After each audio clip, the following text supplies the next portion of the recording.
descendentes era Joaquim José da Silva Xavier. E o nosso ancestral lá que veio de Portugal se chamava Damaso Xavier da Silveira. Como o nome Xavier se tornou infame, né, mais tarde só que foi reconhecido como herói, ali ele, para não ser perseguido pelo nome, passou aquele pré-nome de Damaso como sobrenome. Então, a história que nós vamos começar aqui, que é antes é o avô do nosso vovô Luiz, que temos a foto ali, do qual nós somos descendentes, ele se chamava Damaso Xavier da Silveira. Para o filho, ele colocou Luiz Damaso da Silveira. E eles moravam lá por Minas Gerais, depois vieram para Lapa, onde eram fazendeiros, eram colonos, pessoas prósperas, né? E tiveram muitos reveses. A história conta ali no livro da Cira, ela pesquisou mais, conta que perderam na época da vida de escravos, eles compravam escravos, daí foram proibidos de usar aqueles escravos, então tiveram que vender uma fazenda muito produtiva para arcar com o compromisso da compra dos escravos. Então tem histórias assim bem malucas. Aí essa gente vieram para Lapa. Da Lapa, eles pelo oeste ali de Santa Catarina foram chegando e chegaram o nosso bisavô, daí no caso meu é bisavô, de uma grande maioria ali mais aí. O nosso bisavô daí, Luiz Damaso da Silveira, veio e se estabeleceu em Bela Vista do Toldo, que é aqui próximo de Caminhos.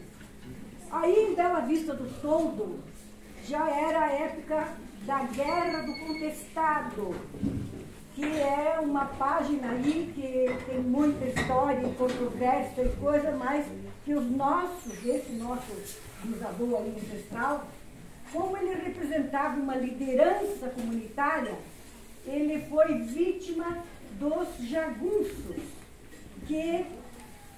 pelos quais foi morto, até com requintes de crueldade.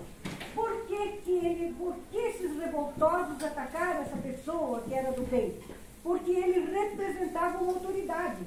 Como esses jagunços eles não conseguiam chegar lá no governo estadual, no governo federal, eles atacavam a autoridade mais próxima. Essa é a explicação que o Fernando Tokarski, inclusive um historiador aqui de Canoinhas, ele tem todo um relato aí, muito bem fundamentado, inclusive.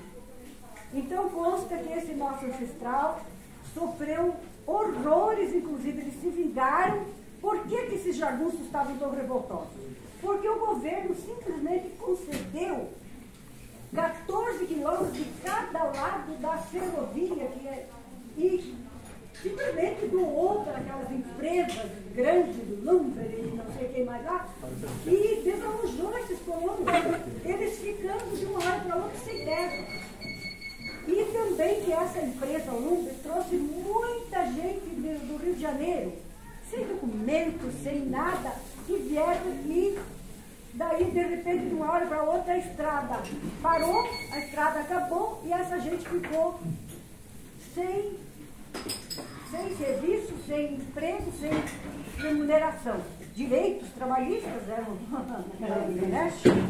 Então, essas pessoas lideradas pelo monge João Maria, não o primeiro, mas já um segundo que se dizia herdeiro dos poderes do primeiro João Maria, arrebanharam esse pessoal para se revoltarem contra as atrocidades do governo. E daí foram, então daí esses que já tinham marcado o nosso bisavô lá em Bela Vista do Toldo, vieram para o lado de Salceiro, e nossos avós, vovô Luiz e vovó Marica, souberam em tempo e conseguiram fugir.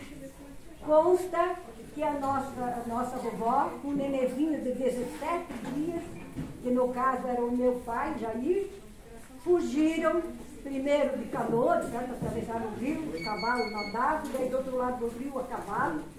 Imagine a mulher andar a cavalo pelado, tá ali a cela, como a Marlene falou, né? andar com o bebê no colo. Então, o relato conta que o bebê daí rolou, o cavalo se assustou, alguma coisa, e ela derrubou o nenê, mas que felizmente rolou pelos cobertores e nada aconteceu.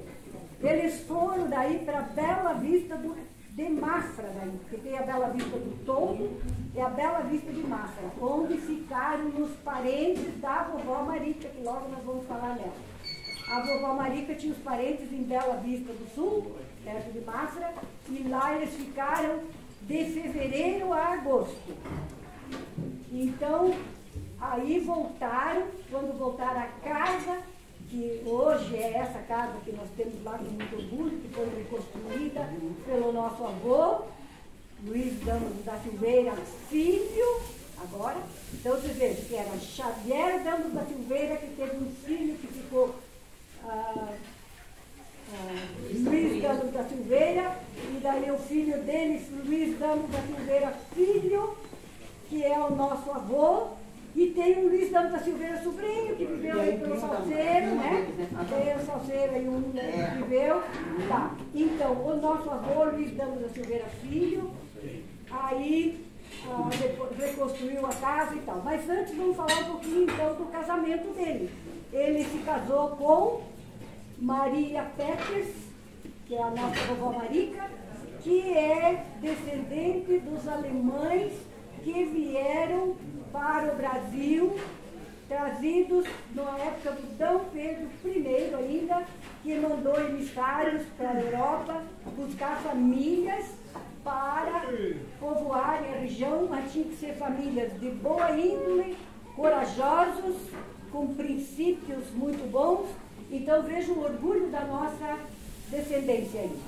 A vovó Marica, então, casou-se com Luiz Damos da Silveira, né? Já tinham todos os filhos, menos a tia Laíde, que veio a nascer depois, que eles voltaram da fuga. E aí, no Salceiro ali, eles tinham aquela casa onde tinha comida farta, os paióis abarrotados de serviço. Esse nosso avô foi ali fazendeiro e pecuarista, curador, exatamente, fazia homeopatia, curava as pessoas, isso aí. Esse livro, inclusive, existe, né? Parece que existe um livro deles por aí. Então, gente, eram pessoas íntegras, dos quais nós temos que nos orgulhar. A nossa vovó Marica, então, a descendência dela, que veio da Alemanha, passaram muito perrengue em Rio Negro quando se estabeleceram. Foi estabelecido para eles, para aqueles que vieram lá, depois de uma quarentena de não sei quanto tempo no Rio de Janeiro. Até o navio com que eles vieram, o Charlotte Wills, existe no museu, no Arquivo Imperial, no Arquivo do Estado todo. Eles vieram para Rio Negro. Mas como é que chegaram em Rio Negro? De navio não, né? Pararam no Rio de Janeiro, fizeram a quarentena, de lá vieram para um navio nacional, alguns desembarcaram em Paranaguá, outros tantos em Santa Catarina, e para subir a serra, para chegar em Rio Negro, com carroções ao lombo de burros, passando os maiores trabalhos. E em Rio Negro, essa gente enfrentou uma enchente do Rio Negro. Então, todo mundo que entende um pouquinho de geografia aí sabe que o Rio Negro corre pro Iguaçu, né? E ele represa ali em Portunhão.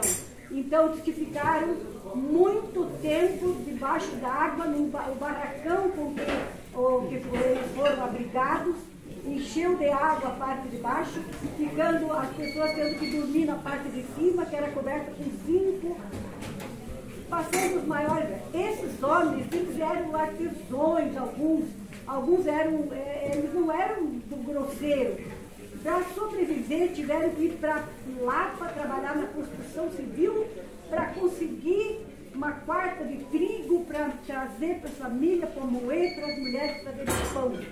Então, essa gente passou mais hoje, nós temos na cidade de Rio Negro, quantos sobrenomes alemães que são dessa época aí, que vieram nesse tempo, que sobreviveram e são hoje comerciantes prósperos e e deixaram essa cultura deles para nós, né?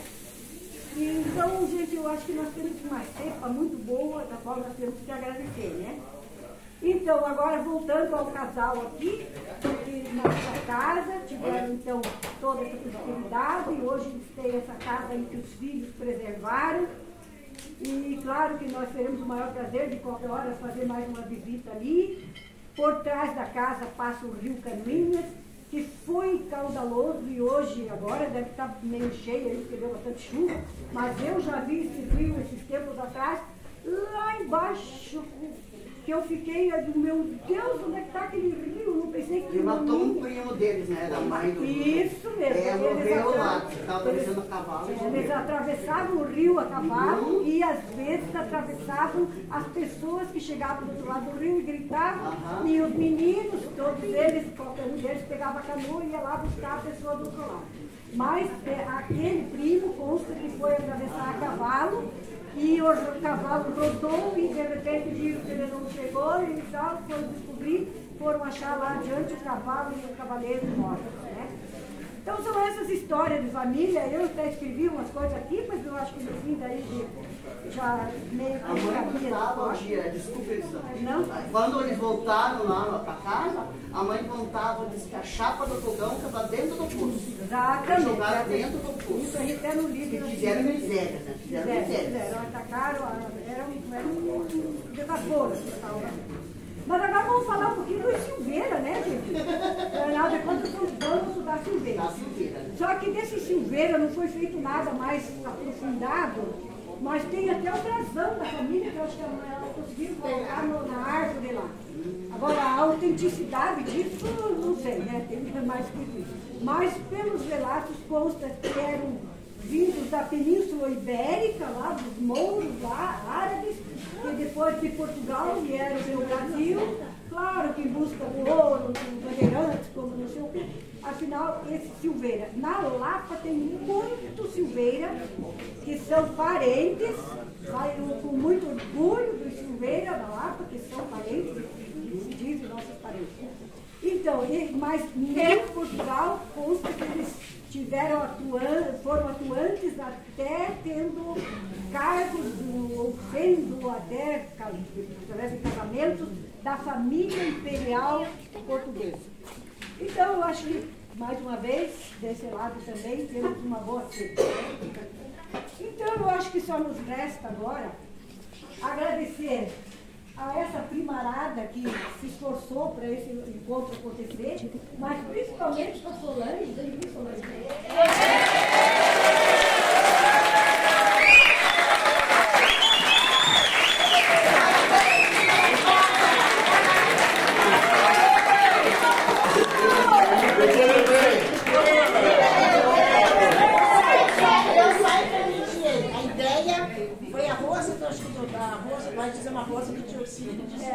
nós poderíamos se encontrar. Daí, a nossa Cecília Simira disse verdade. Daí, ela tinha ideia.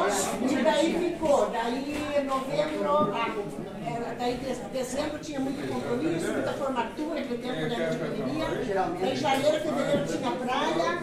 Daí, não podia, daí veio a pandemia, e daí ficou. Daí, então, agora hoje estamos aqui, graças a Deus, a gente está aqui. Mas eu só intermediei. Gente, é uma líder. É uma líder, uma heroína e corajosa.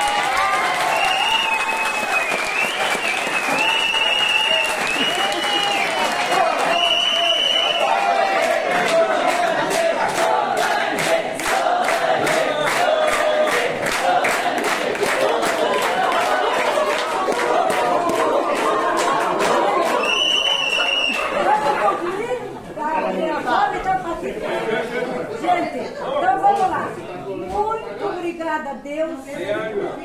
Muito obrigada a Deus pela família que temos e por este abençoado nome que carregamos, por este sangue que corre em nossas veias e pela nossa constituição genética.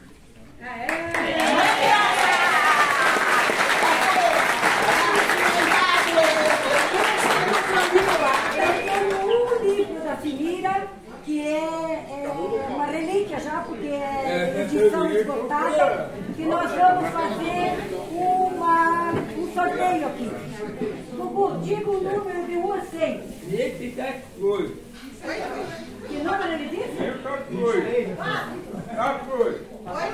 42.